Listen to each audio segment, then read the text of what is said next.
বিসমিল্লাহির রহমানির রহিম। আসসালামু আলাইকুম। তো এখানে আজকে অপছন্দের জিনিসগুলো আজকে করব আচারের মতন।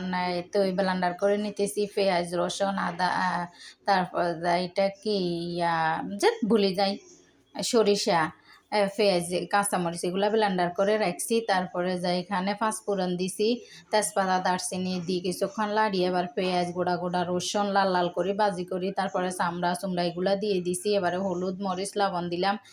তারপরে ব্লেন্ডার করা রাখা এগুলো দিলাম, দিয়ে অনেকক্ষণ লাড়ি চাড়িয়ে এবারে আলুটা দিয়ে দিলাম। কুচি কুচি করে আলু রাখছি। তো আমার মেয়ে দেখছেন না হলুদ মরিচ দিতেছে। তো ও বলতেছে আমি দেবো দা, আমি দেবো। তো আমি কেউ দেখ, মেয়ে বলতে তো সবারই রান্নাঘর করতে হইব, যত অশিক্ষিতই হোক না চুলাটা তো গুতাইতে হইবই। তো আর কি ছোটোকাল থেকে এই শিখা হয়ে যাক। তো এত মজা হয়েছে কি আর বলবো, আপনারা এইভাবে করেই খাইবেন। আর সাথে ধনিয়া কাঁচামরিচ দিতে ভুলবেন না। একদম লাল লাল করে ভাজবেন। তারপরে একটা ম্যাজিক মশলা দিয়ে দিছি। শীতকালে তো ধনিয়া পাতাটা আমার ফেভারিট, এটা না খাইলে তো আমার হয় না। কাঁচামরিচ ধনিয়া পাতা আমার সারা বছর থাকতে হবে।